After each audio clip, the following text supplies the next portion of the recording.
அன்னைக்கு ஒரு நாள் காலையில சச்சு காக்கா தன்னோட வீட்டு வாசல்ல நின்றுட்டு இருந்தா. ஏன்னா இன்னைக்கு அவளோட பொண்ணு புச்சி காக்காவை பொண்ணு பார்க்க வராங்க. வரப்போற விருந்தினர்களுக்கு தேவையான எல்லா பலகாரங்களையும் சச்சு காக்காவே தயாரிச்சு வச்சிருந்தா. இப்போ அவங்களுக்காக வாசல்ல காத்துக்கிட்டு நிக்கிறா. ஐயோ, என்னாச்சு? நான் ரொம்ப நேரமா காத்துக்கிட்டே இருக்கிறேன். மாப்பிள்ளை வீட்டுக்காரங்களை இன்னும் காணலையே. இப்படின்னு சச்சு யோசிச்சுக்கிட்டு இருக்கும் போதே மாப்பிள்ளை வீட்டுக்காரங்க வந்துட்டாங்க. வாங்க வாங்க, உள்ள வாங்க. உங்களுக்காக தான் நான் ரொம்ப நேரமா காத்துக்கிட்டு இருக்கிறேன். அப்படியா? வர வழியில கொஞ்ச நேரம் ஆயிருச்சு. பரவாயில்ல சம்மந்தி, உள்ள வாங்க. மாப்பிள்ளை வீட்டுக்காரங்க வந்ததும் சச்சு அவங்க எல்லாரையும் தன்னோட வீட்டுக்கு கூட்டிக்கிட்டு போனான். அவங்களுக்காக செஞ்சு வச்ச பலகாரங்களை சச்சு அவங்களுக்கு கொடுத்தா. இந்தாங்க, எல்லாரும் நல்லா சாப்பிடுங்க. அதெல்லாம் இருக்கட்டும், முதல்ல பொண்ணை கூப்பிடுங்க. ஆமா, ஃபர்ஸ்ட் பொண்ணை பார்த்துடலாம். அதுவும் சரிதான், நான் பொண்ணை வர சொல்றேன். புச்சி, ஏமா புச்சி அப்படின்னு சச்சு தன்னோட பொண்ணு புச்சு காக்காவை கூப்பிட்டா. பொண்ணு வந்ததும் எல்லாரும் பொண்ணை பார்த்தாங்க. ஃபோட்டோவில் பார்த்ததை விட பொண்ணு கொஞ்சம் நல்லாவே இருக்கிறா. ஆமாக்கா. ஏம்மா, நீ என்ன படிச்சிருக்கிற? நான் பிஏ படிச்சிருக்கிறேன். சம்மந்தி, எங்களுக்கு உங்கள் பொண்ணை ரொம்பவே பிடிச்சிருக்குது. அடுத்த முகூர்த்தத்திலேயே கல்யாணத்தை வச்சுக்கலாம். உங்கள் பொண்ணுக்கு நாங்கள் என்னென்ன கேட்டோமோ அதையெல்லாம் சரியாக போட்டுருங்க. அதெல்லாம் நீ சொல்லவா வேணும் அக்கா? அவங்க அதை கரெக்டாக போட்டுருவாங்க.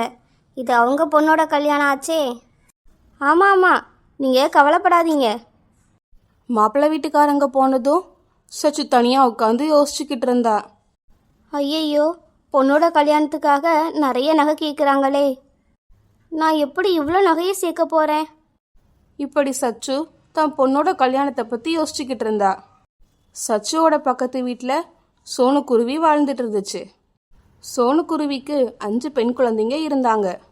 சோனுவும் அவளோட கணவரும் சேர்ந்து தங்களோட குழந்தைகளுக்காக நிறைய சொத்துக்களை சேர்த்து வச்சிருந்தாங்க.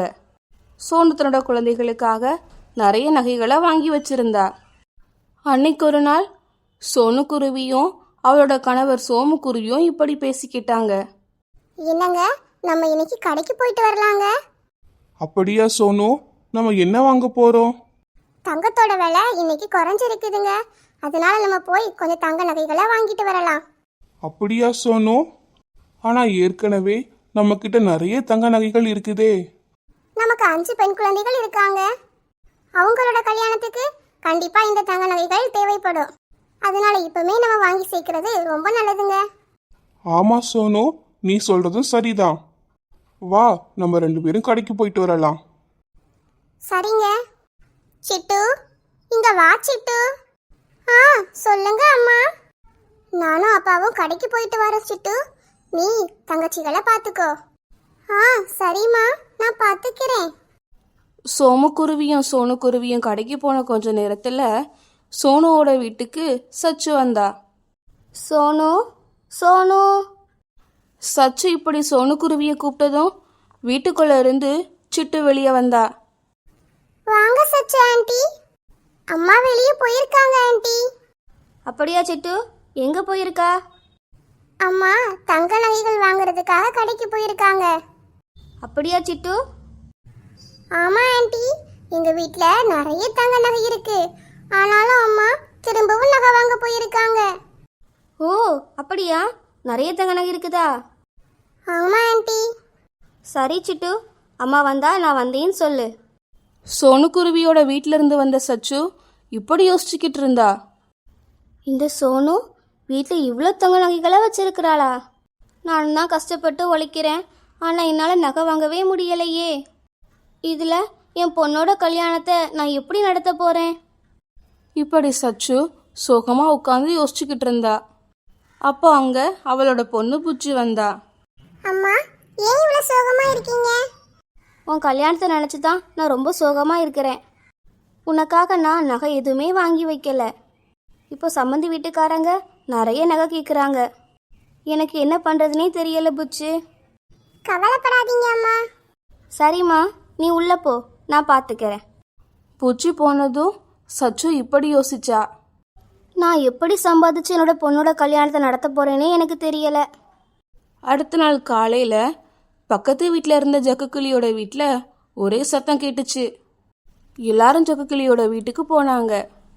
என்னாச்சு ஜக்கு, ஏன் அழுதுகிட்டு இருக்கிற? ஓ, வீட்ல இருந்து ரொம்ப சத்தம் கேக்குது ஜக்கு. உனக்கு என்ன ஆச்சு ஜக்கு? சோனு, என்னோட வீட்டில் இருந்த நகைகளை யாரோ திருடிக்கிட்டு போயிட்டாங்க. என்ன சொல்ற ஜக்கு? ஆமா சோனு, நான் கஷ்டப்பட்டு சேர்த்த என்னோட நகைகளை காணோம். கவலைப்படாத ஜக்கு, நீ போலீஸில் கம்ப்ளைண்ட் பண்ணு. அவங்க உன் நகைகளை கண்டுபிடிச்சு கொடுத்துருவாங்க. ஆ சரி சச்சு அக்கா. ஜக்குவும் போலீஸ் ஸ்டேஷனில் போய் கம்ப்ளைண்ட் பண்ணான். அடுத்த நாள் காலையிலையும் மின்னுவோட வீட்டில் இதே மாதிரியே சத்தம் கேட்டுச்சு. எல்லாரும் மின்னுவோட வீட்டுக்கு போனாங்க. என்னாச்சு மின்னு? ஏன் உன் வீட்ல இவ்வளவு சத்தமா இருக்குது? அது என்னோட வீட்டில் இருந்த நகைகளை யாரோ திருடிக்கிட்டு போயிட்டாங்க. என்னது, உன்னோட வீட்லயுமா? ஆமா ஜக்கு. ஐயையோ, நம்ம காட்டுக்குள்ள ஏதோ திருட வந்திருக்கிறான். அவன் தான் இப்படி எல்லாரோட நகைகளையும் திருடிக்கிட்டு போறான். மின்னு, நீயும் என்ன மாதிரியே போலீஸ் ஸ்டேஷனில் கம்ப்ளைண்ட் பண்ண மின்னு. சரி ஜக்கு. மின்னுவும் போலீஸ் ஸ்டேஷனில் போய் கம்ப்ளைண்ட் பண்ணான். தினமும் அந்த காட்டில் ஏதாவது ஒரு பறவையோட வீட்டில் நகை திருடு போயிட்டே இருந்துச்சு. காட்டில் இருந்த எல்லா பறவைகளும் சச்சு மேலே சந்தேகப்பட்டாங்க. எனக்கு என்னவோ இந்த சச்சு மேலே தான் சந்தேகமாக இருக்குது. ஏன் அப்படி சொல்ற ஜக்கு?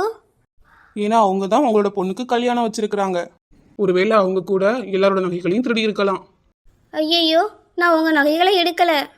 என் மேல இப்படி பொய் பழி போடாதீங்க. இப்படி எல்லா பறவைகளுமே சந்தேகப்பட்டதும் சச்சு அழுதுகிட்டே அவளோட வீட்டுக்கு போனான். சச்சு அழுதுகிட்டு இருக்கிறத பார்த்து அவளோட பொண்ணு வந்து அவகிட்ட இப்படி பேசினா. அம்மா, ஏன் அழுறீங்க? அதுவா புச்சு, நம்ம காட்டில் இருக்கிற பறவைகளோட நகைகளை யாரோ திருடிக்கிட்டு போயிட்டாங்க. எல்லாரும் அதை நான் தான் எடுத்தேன்னு என் மேல சந்தேகப்படுறாங்க புச்சு. ஐயோ, என்னம்மா சொல்றீங்க? ஆமா புச்சு, எல்லாரும் என்ன திருடின்னு சொல்றாங்க. ஆனா நீங்க தான் எந்த நகையுமே திருடலையே அம்மா. அப்புறம் ஏன் கவலைப்படுறீங்க? எப்படியும் என்னைக்காவது ஒரு நாள் எல்லாருக்கும் உண்மை தெரிய போகுது அம்மா. நீங்க கவலைப்படாதீங்க அம்மா, அழாதீங்க. சரி புச்சு. இப்படி அழுதுகிட்டு இருந்த சச்சுவை புச்சு காக்கா சமாதானப்படுத்தினா. ஆனால் காட்டில் நகை திருடு போகிறது குறையவே இல்லை. தினமும் ஏதாவது ஒரு பறவையோட வீட்டில் நகை காணாமல் போயிட்டே இருந்துச்சு. இதனால போலீஸ் ஸ்டேஷனில் நிறைய கம்ப்ளைண்ட் ஃபைல் ஆகிட்டு இருந்துச்சு. போலீஸும் எல்லா இடத்துலையும் திருடனை தேடி அலைஞ்சிக்கிட்டு இருந்தாங்க. காட்டில் இருக்கிற எல்லா பறவைங்கக்கிட்டையும் போலீஸ் விசாரிச்சாங்க. ஒரு நாள் சோனுக்குருவியோட வீட்டுக்கு போலீஸ்காரர் வந்தார். சோனுக்குருவியோட வீட்டுக்கு போலீஸ் வந்ததை பார்த்ததும் எல்லா பறவைகளும் சோனுக்குருவியோட வீட்டுக்கு வந்தாங்க. அது நாதான். நகைகளை திருடின குற்றத்துக்காக நாங்கள் உங்களை கைது பண்ணுறோம். அந்த போலீஸ் பறவை இப்படி சொன்னதும் எல்லா பறவைகளும் அதிர்ச்சி ஆயிட்டாங்க. என்னது, சோனுவா நகைகளை திருடனா? இதை கேட்கவே ரொம்ப அதிர்ச்சியா இருக்குதே. எல்லாரும் கொஞ்சம் அமைதியா இருங்க. சோனுக்குருவி தான் உங்க எல்லாரோட வீட்லயும் நகைகளை திருடுனா.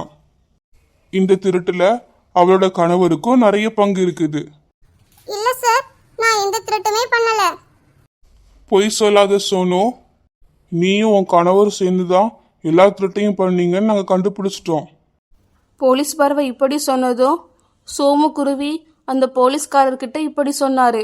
எங்களை மன்னிச்சிருங்க சார், நாங்கள் தான் எல்லா திருட்டையும் பண்ணோம். கடைக்கு நகை வாங்க போறோம்னு சொல்லிட்டு ஏதாவது ஒரு பறவையோட வீட்டில் போய் நகைகளை திருடிக்கிட்டு வந்துடுவோம்.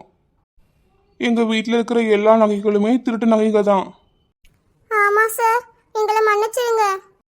நகைகளை திருடின குற்றத்துக்காக நான் உங்க 2 பேரையும் கைது பண்றேன். போலீஸ் பறவை சோனுவையும் சோமுவையும் கைது பண்ணி கூட்டிக்கிட்டு போனாங்க. காட்டில் இருந்த மற்ற பறவைங்க சச்சு கிட்ட இப்படி சொன்னாங்க. சச்சு அக்கா, என்னை மன்னிச்சிருங்க. உண்மை ஏதுன்னு தெரியாம உங்களை நாங்க தப்பா பேசிட்டோம். எங்களை மன்னிச்சிருங்க சச்சு அக்கா. பரவாயில்ல, இனிமே யாரையும் இப்படி சந்தேகப்பட்டு கஷ்டப்படுத்தாதீங்க. பறவைங்களோட நகைகளை திருடுனதுக்காக சோமுவும் சோனுவும் இப்போ ஜெயிலில் இருக்கிறாங்க.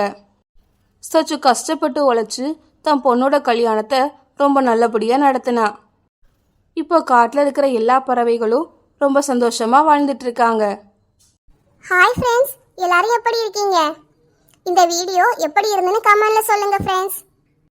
ஹாய் ஹரினிதா. உங்களுக்கும் நாங்கள் ஹாய் சொல்லணும்னா உங்க நேமை கமெண்ட்ல சொல்லுங்க. இந்த வீடியோவை உங்க ஃப்ரெண்ட்ஸுக்கும் ஷேர் பண்ணுங்க. நம்ம சேனல் சோனு பர்ட்ஸ் கார்ட்டூன் தமிழை சப்ஸ்கிரைப் பண்ணுங்க.